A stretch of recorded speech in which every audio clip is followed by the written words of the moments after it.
नमस्कार दोस्तों, Pintu motivational YouTube channel में आपका दिल से स्वागत है। रिश्तों में खटास, प्रेम से नफरत का सफर। एक नवदीक्षित शिष्य के मन में कई सवाल थे। एक दिन उसने अपने गुरु से पूछा, गुरुदेव, मैंने देखा है कि पहले लोग एक आपस में बहुत प्रेम करते हैं, फिर धीरे धीरे उनमें झगड़े होते हैं, लड़ाई होती है और एक दूसरे को वे भला बुरा कहने लगते हैं। फिर रिश्ते टूट जाते हैं और प्रेम नफरत में बदल जाता है। ऐसा क्यों होता है? गुरु ने कहा, ये जानने के लिए तुम्हें मेरे साथ चलना होगा। गुरु शिष्य को लेकर एक गांव में पहुंचे। वहां उन्होंने एक घर का द्वार खटखटाया। भीतर से एक व्यक्ति बाहर आया। उसने गुरु को प्रणाम किया और कहा, गुरुदेव, मैं आपकी किस प्रकार सेवा कर सकता हूं? गुरु ने उस व्यक्ति से कहा, क्या तुम्हारी पत्नी के साथ विवाद समाप्त हो गया? क्या अब तुम खुश हो? उस व्यक्ति ने कहा, मैंने गलती की गुरुदेव, उस औरत से शादी करके। वो बिल्कुल भी अच्छी नहीं है। वो मेरा और मेरे परिवार का ख्याल नहीं रखती। वो हमेशा अकड़कर बात करती है। वो हमेशा गुस्से में रहती है। उसने कभी मेरी कोई बात मानी ही नहीं। वो बिल्कुल भी अच्छी नहीं है। ईश्वर ने मेरे भाग्य में इतनी बुरी पत्नी लिख दी। अब वो मुझे छोड़कर घर चली गई है और अब मैं चाहता हूँ कि वो वहीं रहे और कभी मेरे जीवन में ना आए। गुरु ने अपने शिष्य से कहा, देखा तुमने, यही मनुष्य का स्वभाव है। हर मनुष्य के अंदर अच्छाई और बुराई दोनों होती है, परंतु मनुष्य केवल बुराई को ही याद रखता है, अच्छाई को नहीं। और जब वो किसी की बुराई करने पर आता है तो वो शुरू से लेकर आखिर तक सब कुछ बुरा ही देखता है और बोलता है। और जब वो अपने मन में सब कुछ बुरा ही बैठा लेता है, तब वो ये आशा करता है कि उसके जीवन में सब अच्छा हो। बुराई से जीवन में अच्छाई कैसे पनप सकती है? अच्छाई लाने के लिए, जीवन में सुख और शांति लाने के लिए हमें अच्छाई को तो देखना ही होगा। पर यह काम कोई नहीं करता, क्योंकि ऐसा करने से मनुष्य के अहंकार को चोट पहुंचती है और वो अपने अहंकार से गिरना नहीं चाहता। उस व्यक्ति ने कहा, गुरुदेव, आप ये क्या कह रहे हैं? अगर कोई बुरा है तो उसमें बुराई तो दिखाई देगी ही। मेरी पत्नी बुरी है तो मैं उसमें बुराई ही देखूंगा। उसने आज तक ऐसा कोई काम नहीं किया जिससे मैं खुश हो सकूं। गुरु ने कहा, क्या तुमने कोई ऐसा कार्य किया जिससे तुम्हारी पत्नी खुश हो सके? उस व्यक्ति ने कहा, उसने कभी मुझे ऐसा कोई मौका नहीं दिया गुरुदेव कि मैं उसके लिए कुछ कर सकूं। गुरु ने कहा, चलो तुम ये सारी बुराइयां छोड़ दो, भूल जाओ, अपनी पत्नी की कोई एक अच्छाई याद करो और मुझे बताओ। उस व्यक्ति ने कहा, एक बार मेरी माँ बहुत बीमार हुई थी, तब उसने उनकी बहुत सेवा की थी। उस समय उसने दिन रात का भी ध्यान नहीं रखा था। गुरु ने कहा, क्या इसके अलावा तुम्हें कोई और अच्छाई याद आ रही है? उस व्यक्ति ने कहा, हाँ, वो हमेशा समय पर उठती थी और वो मेरे माता पिता और मेरे खाने का बहुत ख्याल रखती थी। एक बार जब मैं बहुत बीमार हो गया था, तब वो रात भर जाग जाग कर मुझे दवाई दिया करती थी। वो बहुत मेहनती थी और उसे कोई तकलीफ भी होती थी तो वो मुझे बताती नहीं थी। वो हमेशा इसी प्रयास में लगी रहती थी कि मैं खुश रह सकूं। ये कहते कहते उस व्यक्ति के आंखों से आंसू आ गए और उसने कहा, गुरुदेव, मुझे ये क्या हो गया? मेरी पत्नी में कमियां हैं, पर वो बुरी नहीं है। मैं उसकी अच्छाइयों को देख नहीं पाया। गुरु ने कहा, जब हम किसी की बुराई देखते हैं तो बुराई बुराई को खींचती है और वो सब कुछ बुरा दिखाती है और देखती है। आपके जीवन में सब कुछ बुरा होने लगता है, पर जब आप किसी की अच्छाई देखते हैं तब अच्छाई अच्छाई को खींचती है और आपके साथ सब कुछ अच्छा होने लगता है। वो व्यक्ति गुरु को प्रणाम करके अपनी पत्नी को लेने के लिए वहां से चला गया। गुरु ने शिष्य से कहा, क्या तुम समझे कि रिश्ते क्यों टूट जाते हैं? प्रेम नफरत में क्यों बदल जाता है? जब मन में नफरत हो तो उसमें प्रेम नहीं रह सकता, और जहां प्रेम हो वहां नफरत नहीं रह सकती। हम अपने मन में क्या रखना चाहते हैं, ये हम पर ही निर्भर करता है। शिष्य ने गुरु से कहा, गुरुदेव, मैं आपकी बात बहुत अच्छी तरह से समझ गया हूँ। मेरा एक और प्रश्न है, क्या आप मुझे इसका उत्तर देंगे? गुरु ने कहा, अवश्य, तुम पूछ सकते हो। शिष्य ने कहा, गुरुदेव, इस दुनिया में सबसे मुश्किल कार्य क्या है? गुरु ने कहा, इस दुनिया का सबसे मुश्किल कार्य एकांतवास में रहना है। शिष्य ने कहा, इसमें मुश्किल क्या है? एकांत में तो कोई भी रह सकता है।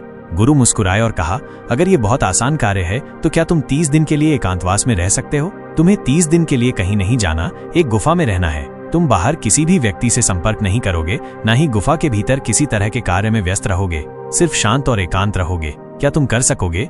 शिष्य ने कहा, लेकिन गुरुदेव, ये करके क्या होगा? इससे क्या मिलेगा?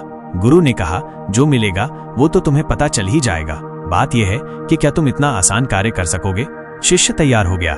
गुरु अपने शिष्य को एक गुफा की ओर ले गए और उन्होंने वहां उसके 30 दिन के खाने पीने का इंतजाम कर दिया और कहा, गुफा का द्वार खुला है। जब तुम्हें लगे कि तुमसे ये नहीं हो रहा तो तुम बाहर आ सकते हो।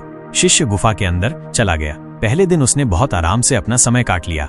दूसरे दिन उसे अजीब सा महसूस होने लगा। उसका मन बार बार बाहर की ओर भाग रहा था। उसे बेचैनी हो रही थी। वो इधर उधर टहलने लगा, घबराने लगा। जैसे तैसे करके उसने दूसरा दिन भी निकाल लिया। तीसरे दिन वो बहुत बेचैन हो गया। उसने सोचा कि वो ये क्या बेकार का काम कर रहा है, बाहर पता नहीं क्या क्या हो रहा होगा और वो यहाँ गुफा में बैठा है। वो तीसरे दिन ही गुफा से बाहर आ गया और गुरु के पास पहुंचा। शिष्य को देखते ही गुरु ने कहा, मैं तुम्हारा ही इंतजार कर रहा था। 30 दिन एकांत में रहने की बात हुई थी, तुम तो 3 दिन में ही बाहर आ गए। शिष्य ने कहा, पता नहीं गुरुदेव, पर मैं भीतर से बहुत बेचैन हो रहा था। बार बार बस बाहर जाने का मन कर रहा था। इन 3 दिनों में मैं एकांत भी नहीं साध पाया। मन में बहुत सारे विचार, भावनाएं और बहुत कुछ चल रहा था। कोई मुझे जबरदस्ती बाहर की ओर खींच रहा था। गुरु ने कहा, वो कोई और नहीं, तुम्हारा मन था।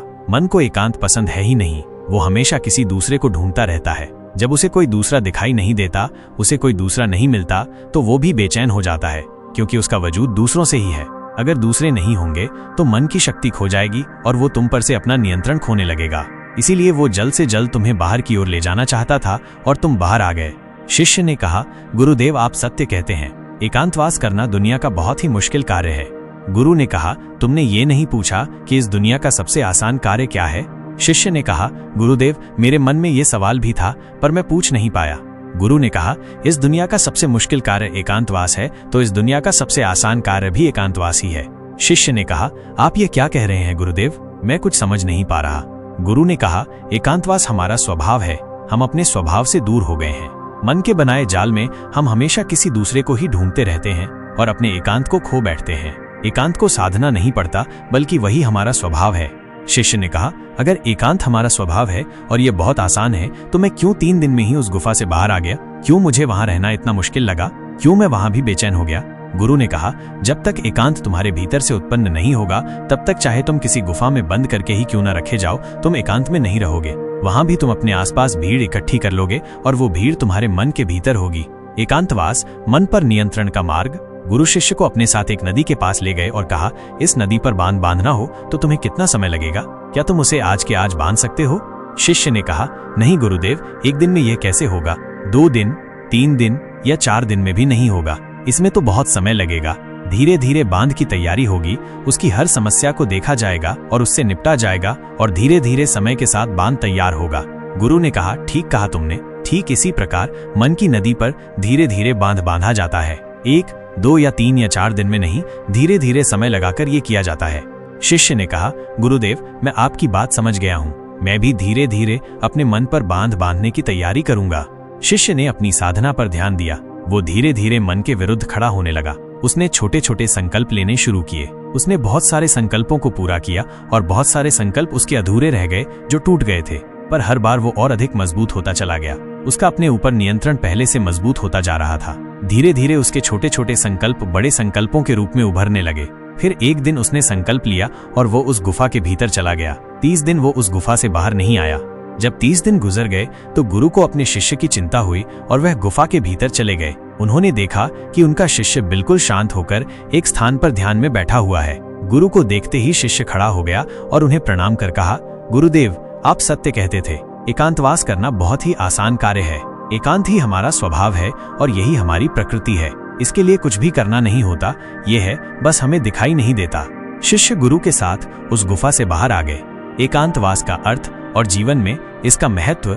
अब आप सोच रहे होंगे कि इस एकांतवास की कहानी का मतलब क्या है। वास्तव में एकांत वो चीज है जो आपको सत्य दिखाता है, जो आपको शांति दिखाता है। आप अपने जीवन में बहुत छोटी छोटी चीजों में उलझे रहते हैं जो इतनी मामूली हैं कि जिनके होने या न होने से कोई फर्क नहीं पड़ता, पर आपके जीवन में वे बहुत मायने रखती हैं और आपका जीवन उनके चारों ओर घूमता रहता है। आप वहीं के वहीं भटकते रहते हैं।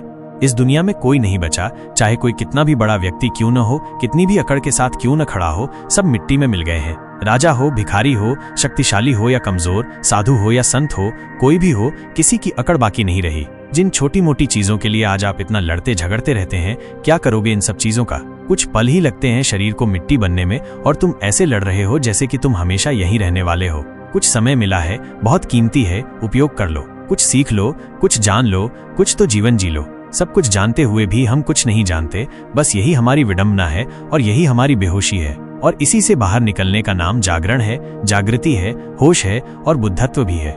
दोस्तों, इस कहानी से आपने क्या समझा? अपने विचारों को, अपनी भावनाओं को एक कमेंट के माध्यम से जरूर बताएं।